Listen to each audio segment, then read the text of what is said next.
Hello, everybody. I'm so glad to be with you all again. Tonight, we're going to start reading a new book called The Horse and His Boy. And it takes place in the country of Calormen, which you may remember is south of Narnia. Let me show you this map again. This is the map that was on the front cover, inside the front cover of The Lion, the Witch, and the Wardrobe. It's pretty dark, and I don't know whether you can see it very well, but down here at the bottom is Calormen. Up here is Narnia. In the middle is Archenland. And then down here in the bottom is Calormen. And you can see that it has a pretty long sea coast. And where our story begins is actually down here where the sea is. Hope you could see that.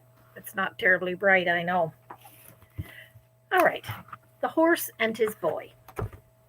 How Shasta set out on his travels. Now, Kellerman is a country that's sort of like maybe a country that's got an Arabian flavor to it. You can think of maybe the stories of the Thousand and One Nights and the Ottoman Empire and days gone by like that. Anyway, let's begin, and you can make up your own minds about all that. This is the story of an adventure that happened in Narnia and Kellerman and the lands between, in the Golden Age when Peter was High King in Narnia and his brother and his two sisters were kings and queens under him. In those days, far south in Kellerman, on a little creek of the sea, there lived a poor fisherman named Arshish. And with him there lived a boy who called him Father. The boy's name was Shasta.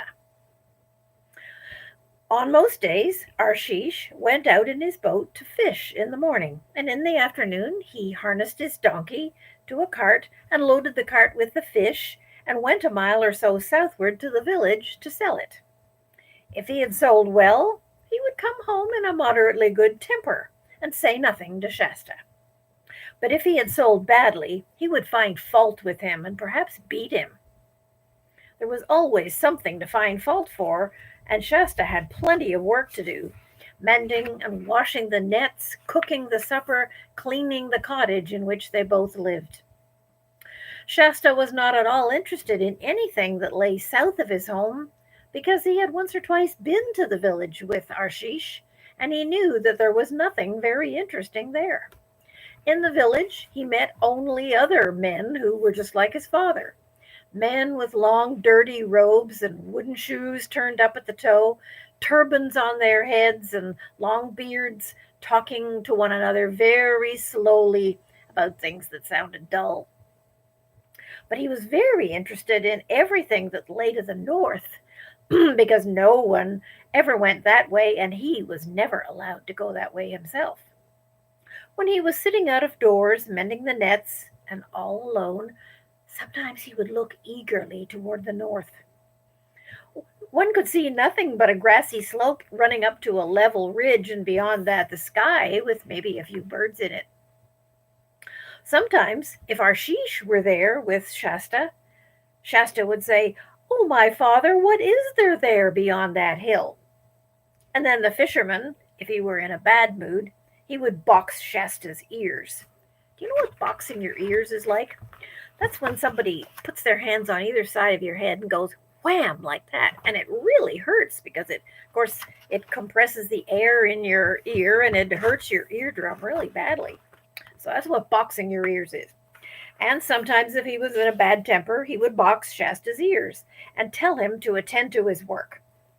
Or if he was in a peaceable mood, he would say, "Oh, my son, do not let your mind be distracted by idle questions.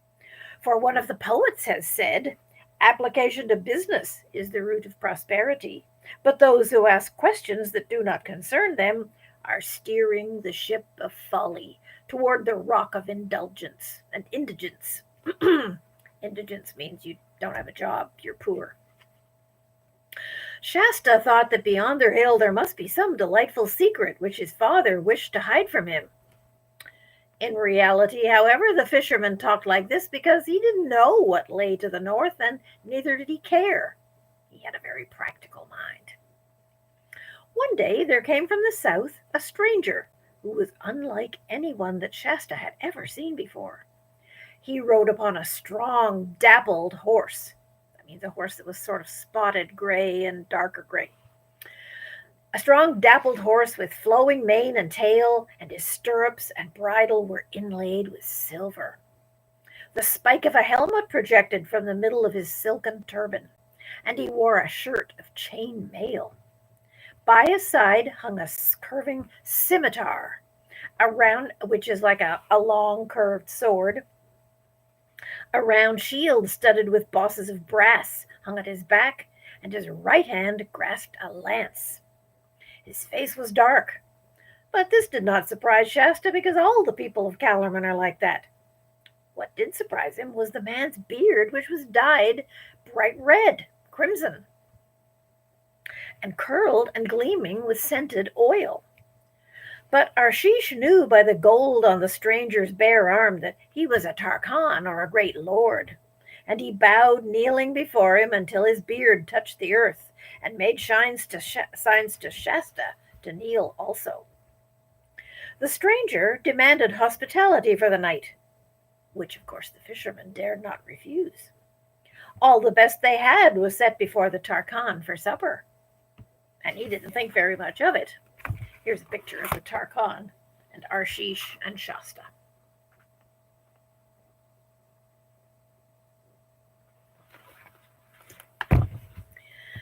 And Shasta, as always happened when the fisherman had company, was given a hunk of bread and sent out of the cottage. On these occasions he usually slept with the donkey in its little thatched stable. But it was much too early to go to sleep yet. And Shasta, who had never learned that it is wrong to listen behind doors, sat with his ear to the crack in the wooden wall of the cottage to hear what the grown-ups were talking about. And this is what he heard. "And now, O my host," said the Tarkhan, "I have a mind to buy that boy of yours." "Oh, my master," replied the fisherman, and Shasta knew by the wheedling tone of the greedy that there was a greedy look coming into his face as he said it. "What price could possibly induce your servant, poor though he is, to sell into slavery his only child and his own flesh? Has not one of the poets said, 'Natural affection is stronger than soup, and offspring more precious than carbuncles'?" "It is so," said the guest dryly, "but another poet has likewise said, 'He who attempts to deceive the judicious is already bearing his back for the scourge.' Do not load your aged mouth with falsehood. This boy is manifestly no son of yours, for your cheek is as dark as mine, but the boy is fair and white, like the accursed but beautiful barbarians who inhabit the far north." "How well it was said," answered the fisherman, "that the swords can be kept off with shields, but the eye of wisdom pierces through every defense. Know then, O my formidable guest, that because of my extreme poverty I have never married and I have no child. But in the same year in which the Tisroc, may he live forever, began his august and beneficent reign, on a night when the moon was at her full, it pleased the gods to deprive me of my sleep. Therefore I arose from my bed in this hovel and went forth to the beach to refresh myself by looking on the water and the moon and breathing the cool air. And presently I heard a noise of oars coming across the water, and then, as it were, a weak cry. And shortly after that, the tide brought to the land a little boat, in which there was nothing but a man lean with extreme hunger and thirst, who seemed to have died but a few minutes before, for he was still warm, and an empty bottle of water, and a child who was still living. "Doubtless," I said, "these unfortunates have escaped from the wreck of a great ship. But by some admirable design of the gods, the elder has starved himself to keep the child alive, and has perished in sight of land." Accordingly, remembering how the gods never fail to reward those who befriend the destitute, and being moved by compassion, for your servant has a most tender heart.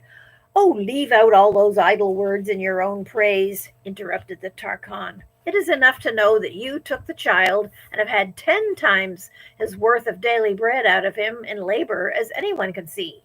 And now, tell me at once what price you put on him, for I am wearied with your loquacity, the lots of talking that you're doing. You yourself have wisely said, answered Arshish, that the boy's labor has been to me of inestimable value. This must be taken into account in fixing the price.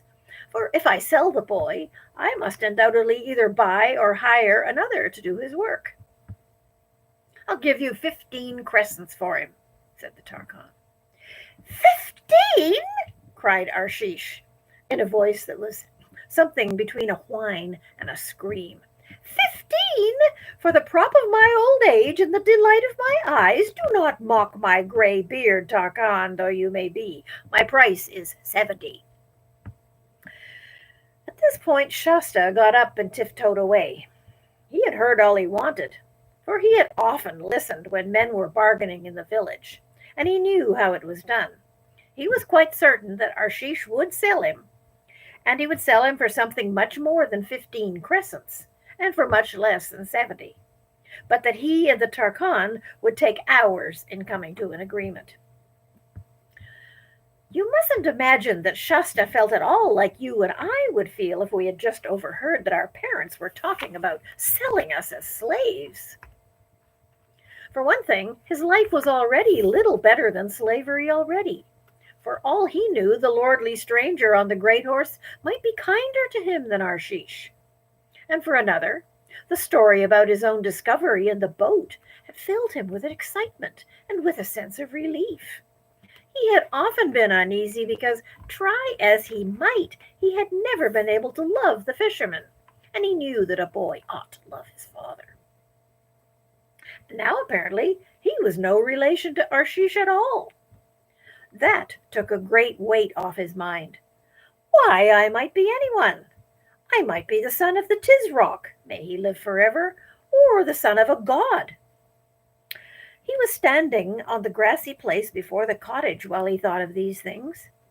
Twilight was coming on apace, and a star or two was already out, but the remains of the sunset could still be seen out in the west.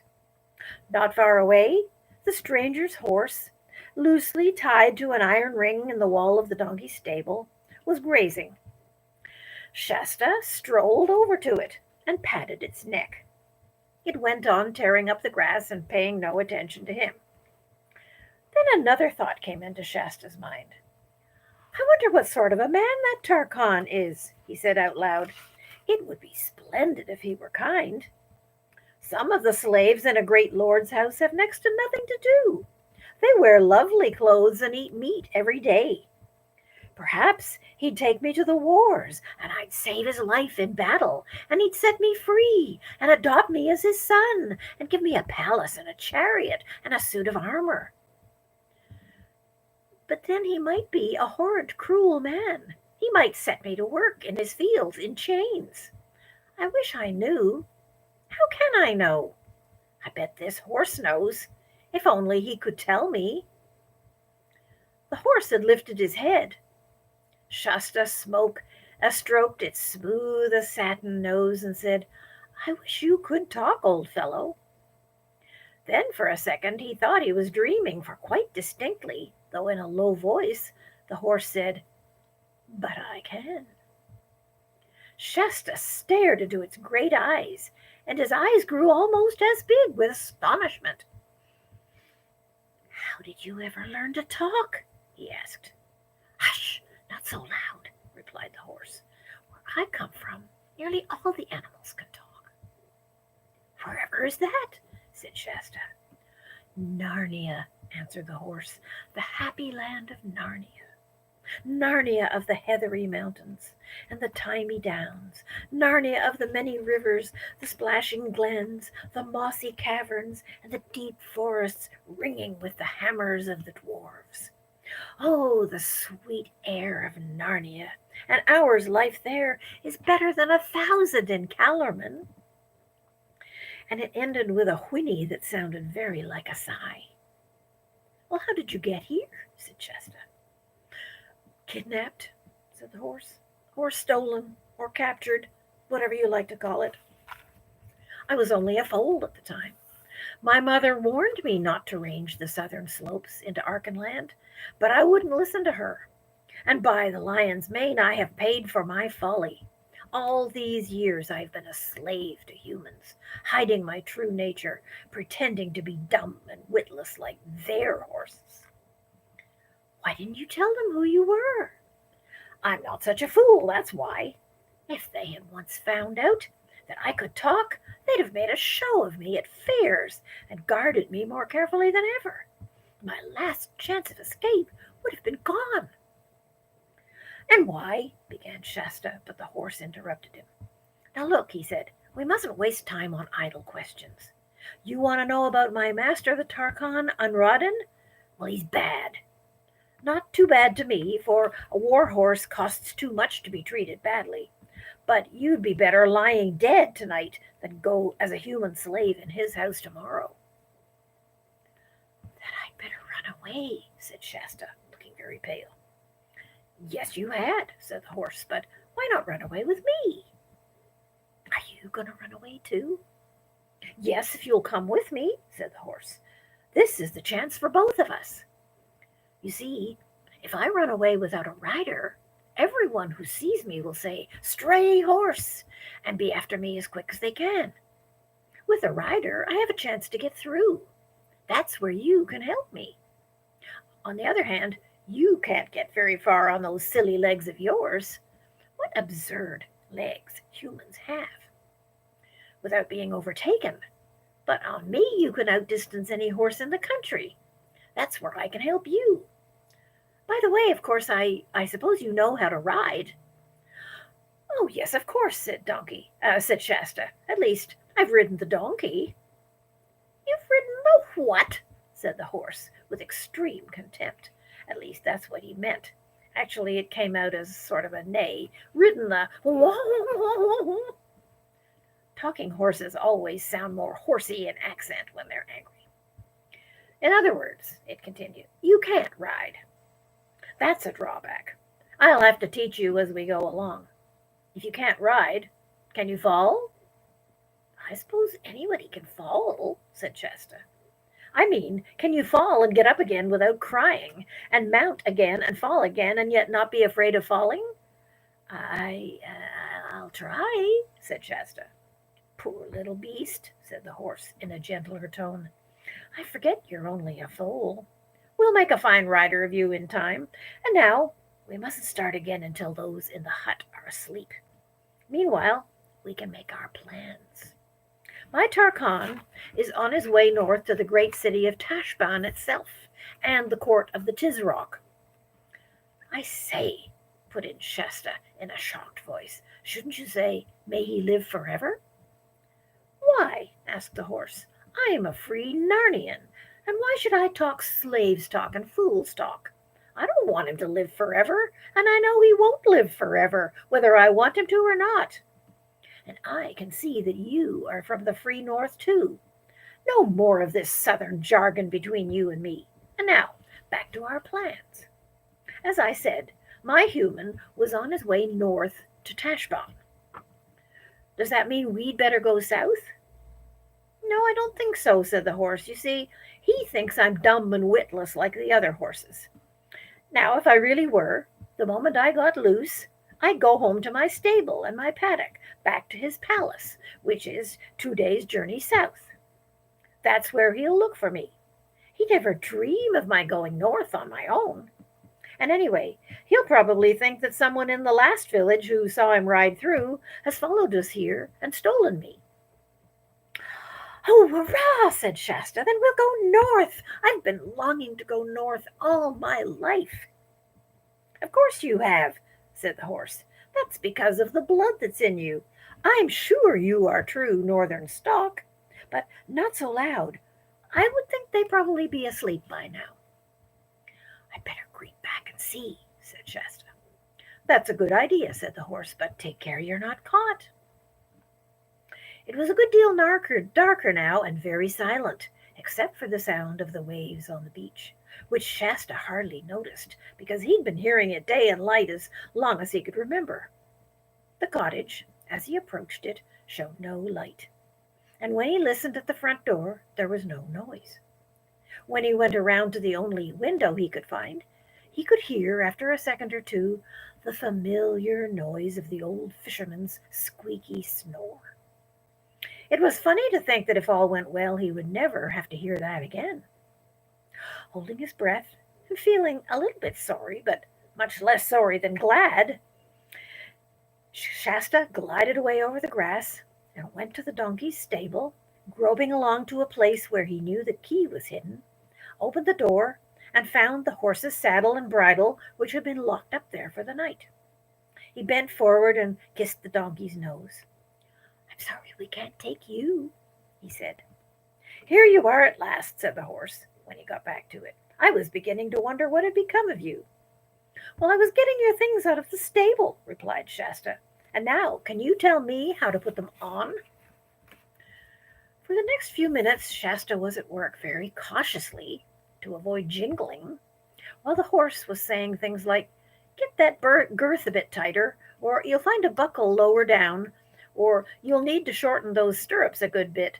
And when all was finished, he said, now, we've got to have the reins for the look of the thing, but you will not be using them. Tie them to my saddle bow, very loosely, so I can do what I like with my head, and remember, you are not to touch them. What are they for then? Said Shasta. Ordinarily, they're for directing me, replied the horse, but as I intend to do all the directing on this journey, you please keep your hands to yourself. And there's another thing. I am not going to have you grabbing my mane. But I say, said Shasta, if I'm not to hold on by the reins or by your mane, what am I going to hold on by? You hold on with your knees, said the horse. That's the secret of good riding. Grip my body between your knees as hard as you like. Sit up straight, straight as a poker. Keep your elbows in. And, by the way, what did you do with those spurs? Well, I put them on my heels, of course, said Shasta. I do know that much. Well, you can take them off again and put them in the saddlebag. We may be able to sell them when we get to Tashbaan. Are you ready? And now I think you can get up. Ooh, you are a dreadful height, gasped Shasta on his first and unsuccessful attempt. I'm a horse, that's all, was the reply. Anyone would think I was a haystack from the way you're trying to climb me. There, that's better. Now sit up and remember what I told you about your knees. Funny to think of me, who has led cavalry charges and won races, having a potato sack like you in the saddle. However, off we go. And he chuckled, but not unkindly. And it certainly began their night's journey with great caution. First of all, it went just south of the fisherman's cottage to the little river which ran out to the sea, taking care to leave in the mud some very clear hoof marks pointing south. But as soon as they were in the middle of the river, they turned upstream and waded along until about 100 yards further inland than the cottage. Then it selected a nice gravelly bit of the shore which would take no footprints and came out on the northern side. Then, still at a walking pace, it went northward until the cottage, the one tree, the donkey's stable, and the creek, everything, in fact, that Shasta had ever known, had sunk out of sight in that gray summer night darkness. They had been going uphill, and now they were at the top of the ridge, that ridge which had always been the boundary of Shasta's known world.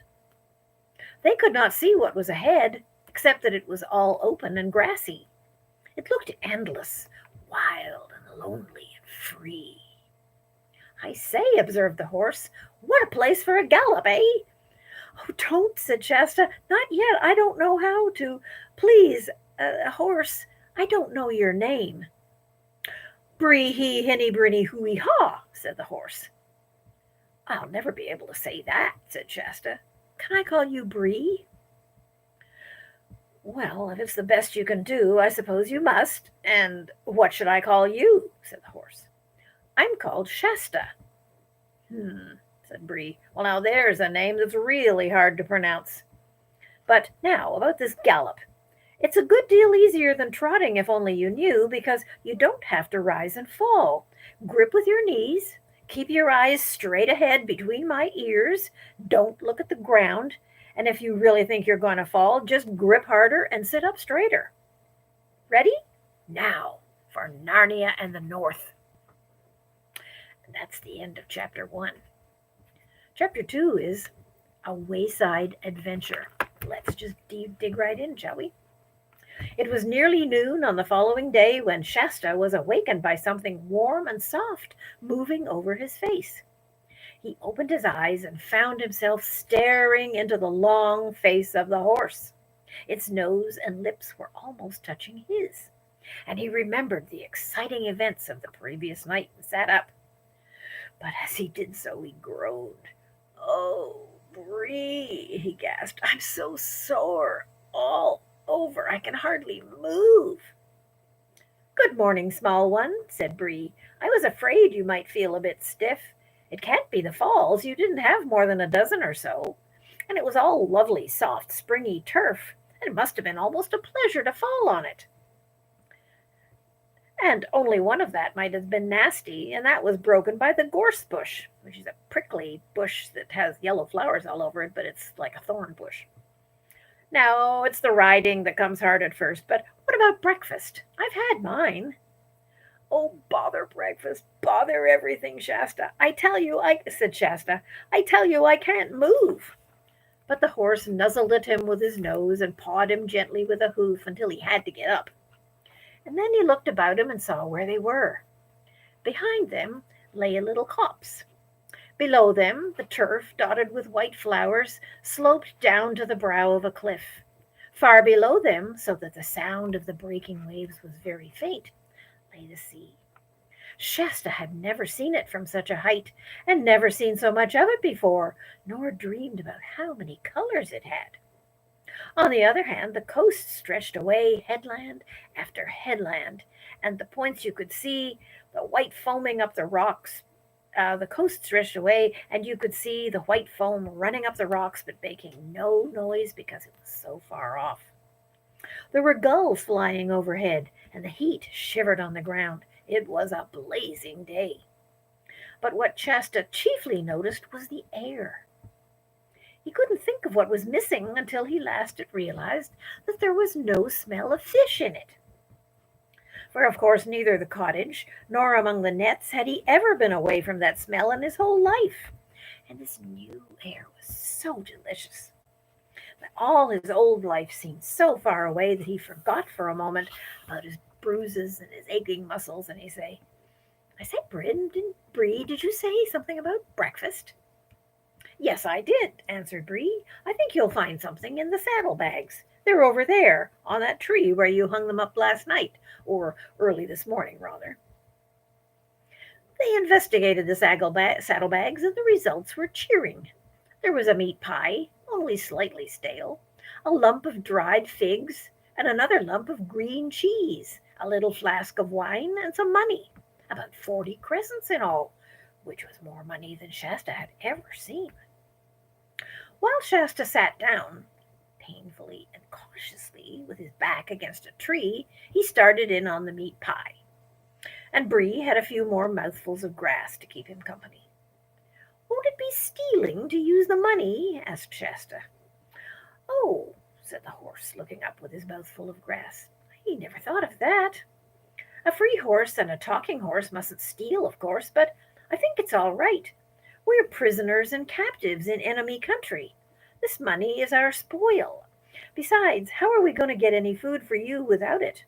I suppose, like all humans, you won't eat natural food like grass." "I can't." "Have you ever tried?" Yes, I have. I can't get it down at all, and you couldn't either if you were me." "You are rum little creatures, you humans," remarked Bree.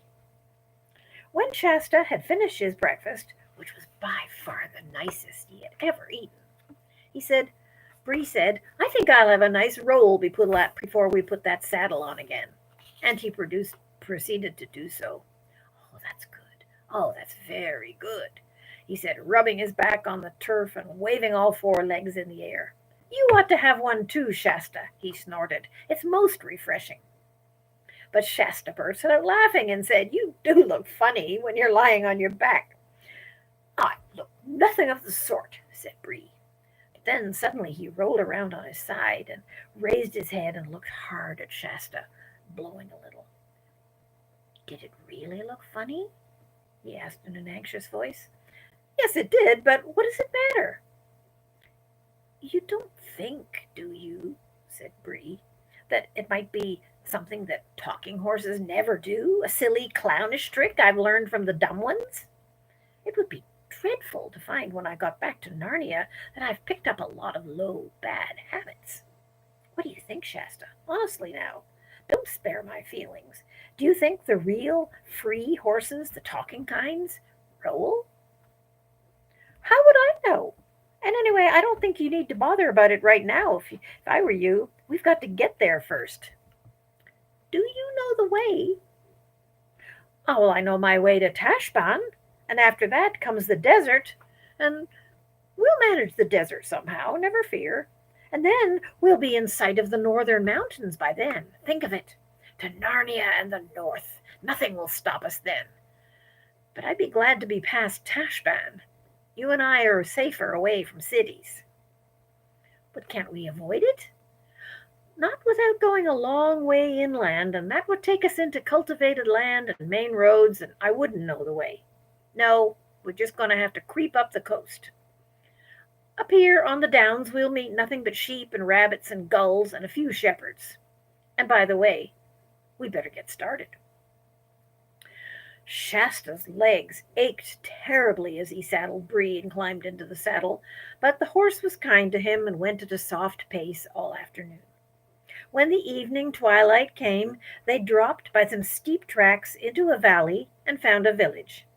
Before they got into it, Shasta dismounted and entered it on foot to buy a loaf and some onions and radishes.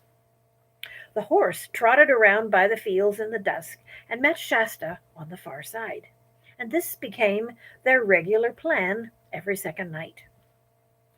These were great days for Shasta, and every day he got better until the last of his muscles had hardened and he fell less often.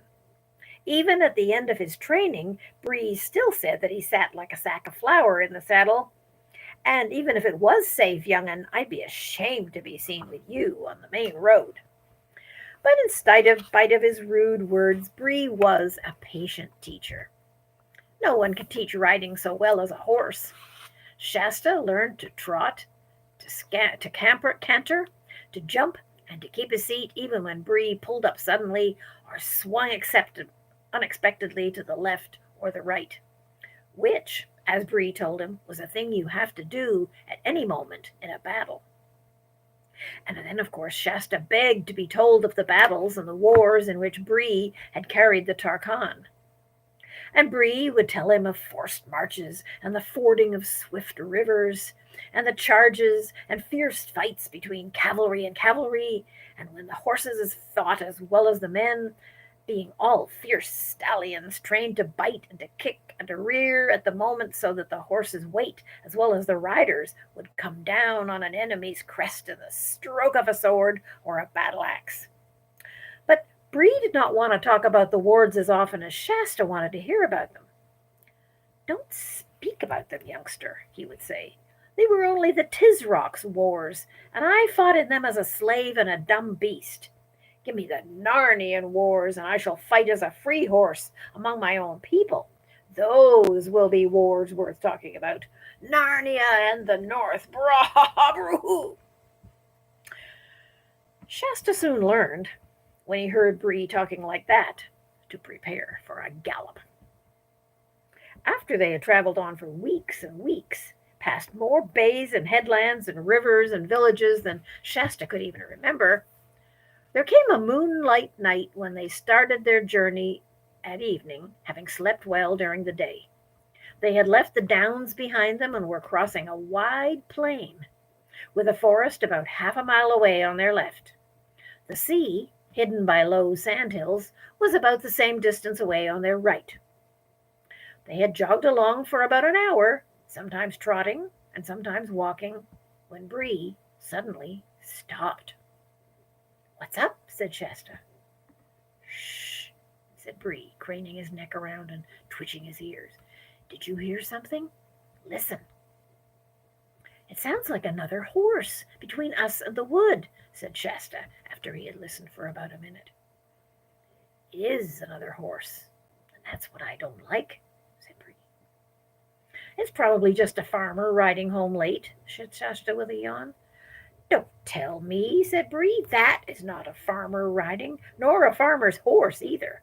Can't you tell by the sound? It's a quality horse, that is, and it's being ridden by a real horseman.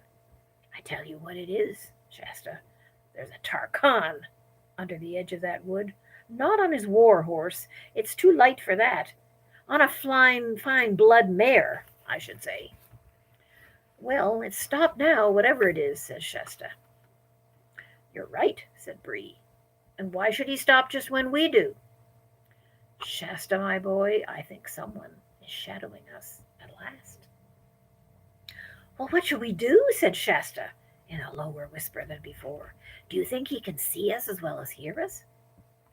"Not in this light as long as we stay quite still," answered Bree. "But look, there's a cloud coming up. I'll wait till that gets over the moon.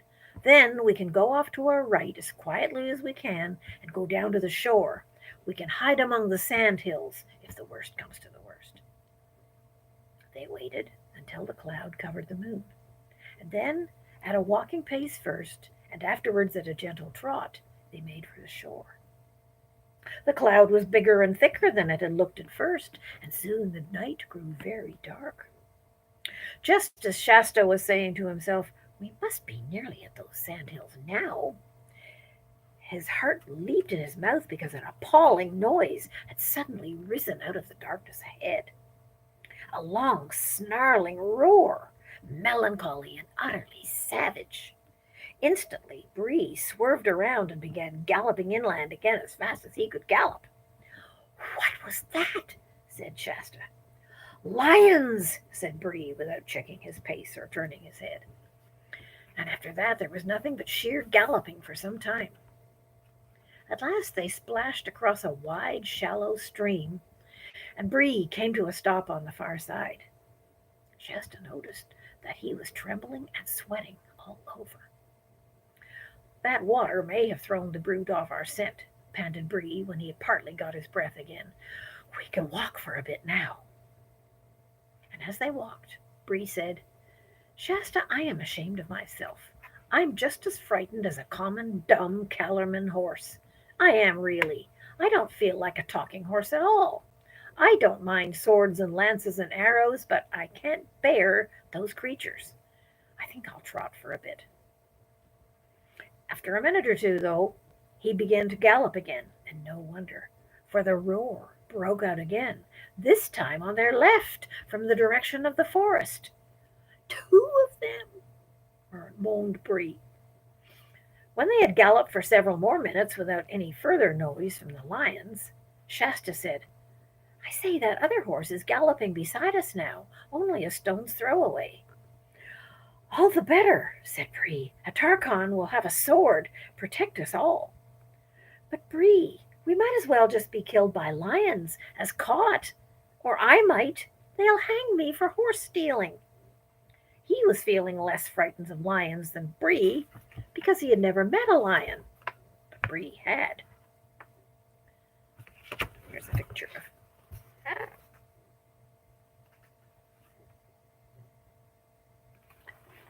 Shasta and Bree and the lion roaring at them. Bree only snorted in answer, but he did sheer away to the right. Oddly, the other horse also seemed to be sheering away to the left, so that in a few seconds the space between them had widened a good deal. But as soon as it did, there came two more lions' roars, one right after the other, one on the right and the other on the left, so the horses began drawing nearer together. "So apparently did the lions," The roaring of the brutes on each side was horribly close, and they seemed to be keeping up with the galloping horses quite easily. Then the clouds rolled away. The moonlight, astonishingly bright, showed up almost everything as if it were broad day. The two horses and the two riders were galloping neck to neck and knee to knee, just as if they were in a race. Indeed, Bree said afterwards that a finer race had never been seen in Calormen. Shasta now gave himself up for lost and began to wonder whether lions killed you quickly or played with you like cats play with mice, and how much it would hurt. At the same time, one sometimes does this at the most frightful moments. He noticed everything. He saw that the other rider was a very small, slender person, mail clad, clothed in chain mail. The moon had shone on the mail, and riding magnificently, and he had no beard. Something flat and shining was spread out before them. Before Shasta had even a chance to guess what it was, there was a great splash, and he found his mouth full of salt water. The shining thing had been a long inlet of the sea. Both horses were swimming, and the water was up to Shasta's knees.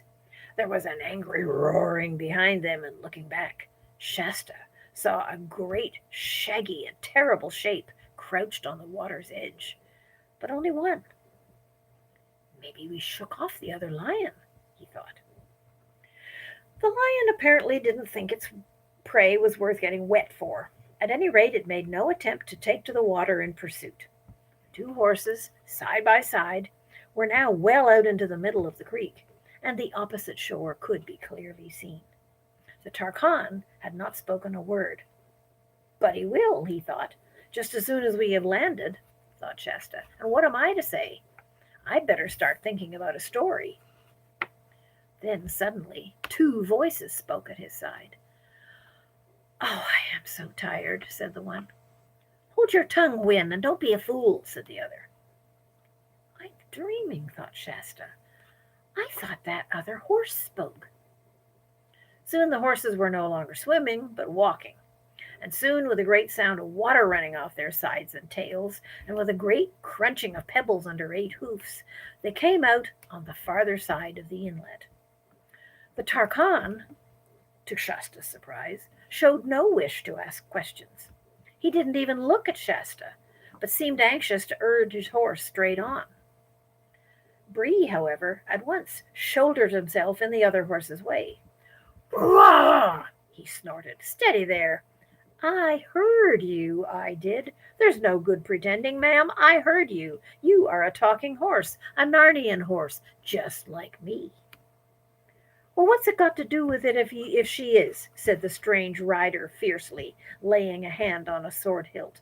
But the voice in which the words were spoken had already told Shasta something. "Why, it's only a girl!" he exclaimed. "And what business is it of yours if I am only a girl?" snapped the stranger. "You are probably only a boy, a rude, common little boy, a slave probably who's stolen his master's horse." "That's all you know," said Shasta. "He's not a thief, little Tarkina," said Bree. "At least, if there's any stealing, you might as well say that I stole him. And as it's not far as not being my business, you wouldn't expect me to pass a lady of my own race in this strange country without speaking to her. It's only natural that I should." "I think it's very natural, too," said the mayor. "I wish you'd hold your tongue, Win," said the horse. "Look at the trouble you've gotten us into." "I don't know about trouble," said Shasta. "You can clear off as soon as you like. We shan't keep you."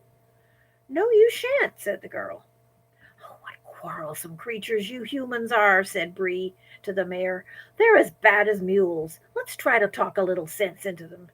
I take it, ma'am, your story is the same as mine?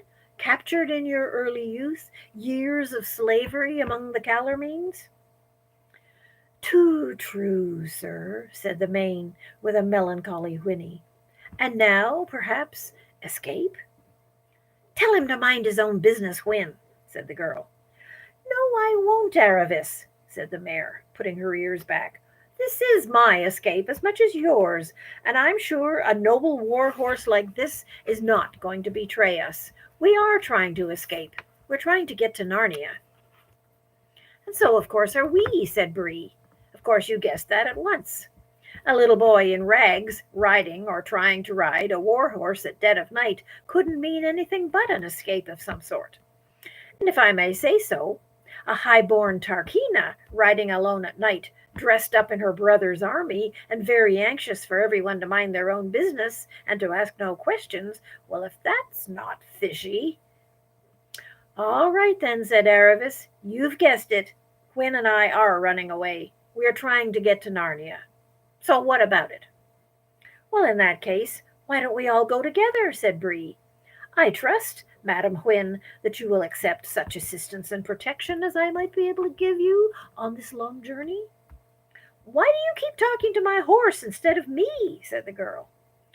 "Excuse me, Tarkina," said Bree, with just the slightest backward tilt of his ears, "but that's Calormene talk. We are free Narnians, Quinn and I suppose if you're running away to Narnia, you want to be one too.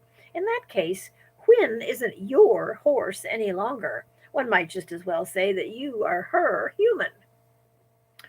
The girl opened her mouth to speak and then stopped. Obviously, she had not seen it in quite that light before. "Still," she said after a moment's pause, "I don't know that there's much point in all going together. Aren't we more likely to be noticed?" "Less," said Bree, and the mare said, "Oh, do let us do that. I should feel much more comfortable. We're not even certain of the way. I'm sure a great war horse like this knows far more than we do." "Oh, come on, Bree," said Shasta. "Let them go their own way. Can't you see they don't want us?" "We do," said Whin. "Look here," said the girl. "I don't mind going with you, Mr. Warhorse, but what about this boy? How do I know he's not a spy?" "Why don't you say at once that you think I'm not good enough for you?" said Shasta. "Oh, be quiet, Shasta. The Tarkina's question is quite reasonable. I'll vouch for the boy, Tarkina. He's been true to me, and he's a good friend, and he's certainly either Narnian himself or an Archenlander." "All right, then, let's go together." But she didn't say anything to Shasta, and it was obvious that she wanted Bree and not him. "Splendid," said Bree. "And now that we've got the water between us and those dreadful animals, what about you two humans taking off our saddles and let us all have a rest and hear one another's stories?"